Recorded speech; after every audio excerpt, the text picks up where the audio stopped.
Chapter 7. Meanwhile, Piper's mother had not taken the disrespect lightly. Not only had her daughter been fornicating under her roof, her daughter was ruining the marriage arrangement she had orchestrated perfectly. There was a light knock on the door of Scott's den as Scott sat lighting up his 5-headed bong.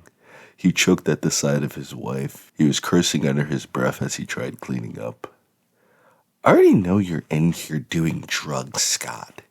She unlocked the door with her fingernail, walking right into his man cave. Scott avoided eye contact, looking away from his wife. "Hi, dear." "Did you kill the black man as I asked you to do?" she asked, crossing her arms over her chest. "No, I paid him." Scott twiddled his thumbs and fingers. "Paid him? Did I not tell you what he did to our daughter?" "They said they hadn't seen each other," Scott shrugged. "He mounted her like she was an animal. Right before my eyes, Scott. I watched the entire thing." "If it happened, and you saw the whole thing, did you record it? Did you confront them?" "What? Do you think I'm some pervert to film my daughter in the middle of coitus?" She whispers. "Jesus Christ, Helen. You have had sex before. You could say sex." Scott groaned. "Yeah, she was having sex with a black man." Helen cleared her throat, licking her lips. You need to do something about it." "You want to have sex with a white man and get back at them?" Scott suggests. "What? No, I wanted you to kill him. Why didn't you?" "It's 2022. What the hell is wrong with you people? Why are you so obsessed with race?" Scott groans, not wanting to deal with the bullshit in the middle of his smoke session, listening to Eddie Murphy Raw. "At least come smoke with me." "I would never do such a thing." "Helen, we met smoking together." "Those were different days, and I'm a new woman. I was born again in the name of the Lord Jesus Christ." "I might need to be born one more time to eliminate racism." Scott took his bong back out, taking a giant hit, lighting all 5 heads and drowning out his wife with the bubbles. "You can act like a child all you want. That Mandingo did not pull out, and he came right inside of her, Scott. They didn't use any protection, and I thought I told you to tell him not to have sex with her. I told you she wouldn't be able to resist. I mean, she wouldn't be able to protect herself." Helen spits her sentence out so quickly that Scott can't respond, repeating herself with insistence. "You think maybe, just maybe, she likes the guy? Hell, I like the guy more than Doug or that Squire Doug is always beating up." "Doug is essential to the movement. He'll take over so you can retire." "Douglas is a psychopath, not a leader." Scott corrects. "What has gotten into you?" "I thought you enjoyed the movement," Helen was shocked to hear. "I like drinking beer, hanging out with our friends, and people kissing my ass everywhere I go. Not all this other shit. No one said anything about having to kill nobody. I thought the Klan was over, to be honest. Then Obama became president and all the racists came out of the woodwork looking for some fucking leader. Holy fuck, we spent all this time doing what? We can't even help ourselves.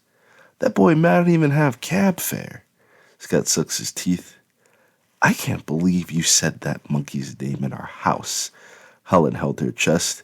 "You voted for that goblin McCain." Scott slaps his face. "I did like a true patriot, and I donated to Mitt Romney's campaign." "You don't care that your daughter's having sex with a black man?" Helen asks again. "Am I about to drive for hours to fight someone for my daughter liking them? No, I'm not." "Who cares what she wants?" Helen rolls her eyes. I care what she wants. She used to tell me everything. She used to call me her best friend. She used to do everything with me and always be by my side.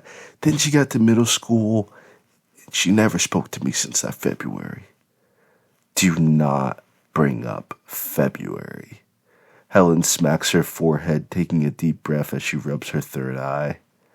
"She asked me in front of all our friends, our family, in our church, 'Daddy, why are you a racist?' In the middle of a goddamn Martin Luther King Jr. movie."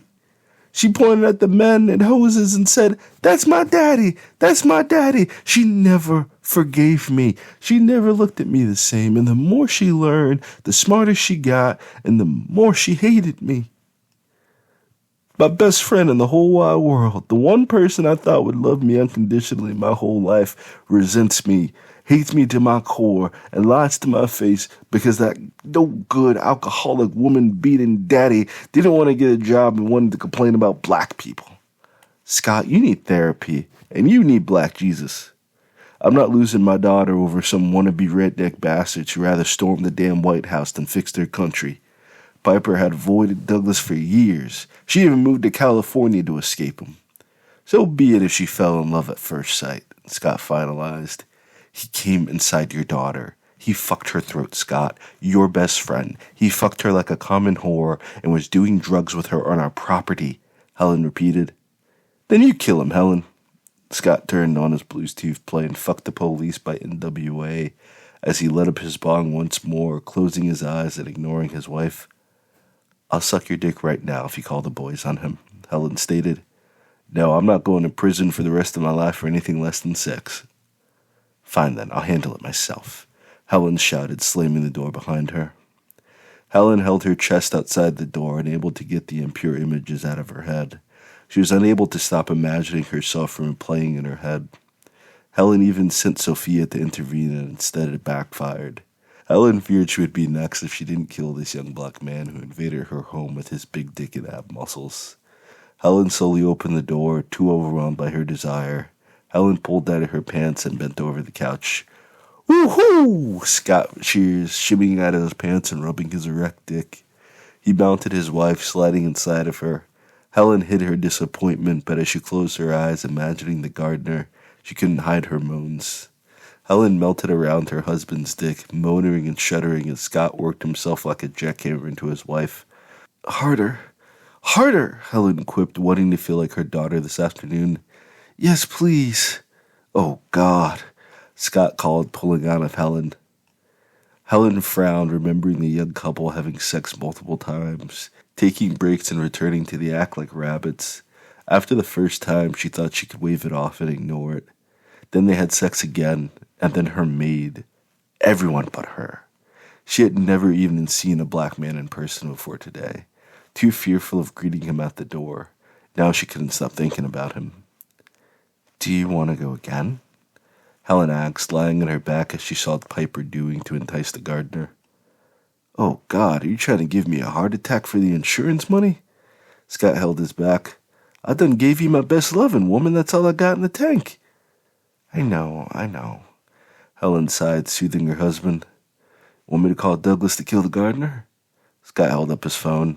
Helen held up her chest, feeling the burning between her legs she hadn't quelled. Now all she wanted was to suck a dick and smoke a blunt before going back to bed. Helen liked nothing about the lust overcoming her senses. Could she live the rest of her life never satisfying this feeling she had? Maybe we should sleep on it. Helen rubbed her head. All right, see you in the morning, Scott yawned, standing up. Where are you going? Crosses don't burn themselves. You see my robes? I think Sophia folded them with the linens again. God damn it, those are ceremonial robes. You don't just wash them with the damn bed sheets. I don't do the laundry. Helen snapped, feeling frustration overtake her, needing an orgasm. Can't you get it up one more time for me? Helen, if you want me to have the boy killed, I'll bring it up tonight and we'll go look for him. Helen bit her lip. He laid her down and she screamed. You couldn't imagine how she sounded with him inside of her with that big thing. Christ, are you jealous? Scott asked. There was a silence until Scott let out an uncomfortable cough, feeling his pride a bit shattered. Maybe he should have killed this guy for how his wife is acting. What? No! Helen blushed. Then why were you watching them for so long? Why didn't you stop them? He scratched his head.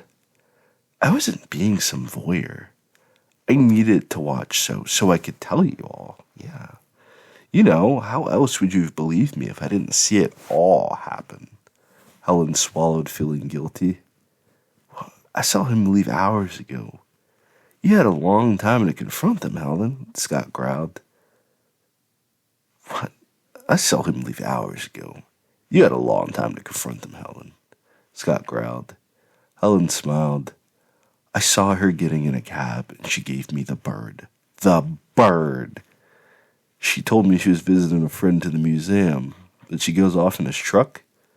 Oh, well, it wasn't a truck. Well, Piper didn't leave with him, but how dare she lie to me about where she's going? Well, I don't know where she was going, Helen sighed, feeling her head. Didn't you talk to her? Scott asked. No, I was, watching from the window again. Helen hid her face. You almost had me killed, the best damn landscaper I've ever had, because you and that goddamn window are our crazy-ass liberal daughter. I could be bending over and coughing down in county jail right now. Scott slapped his face. I'm sorry. I gotta go. You think about what you're starting, Helen. If I go to prison for killing that boy, I'll probably die in prison. I can't do that kind of a time. Scott grabbed his car keys and left Helen. Helen made sure he was gone before she went to her prayer room. She locked the door, opened a small cupboard no one knew about, and got on her knees, crossing her legs as she took out a foot-long black veiny dildo.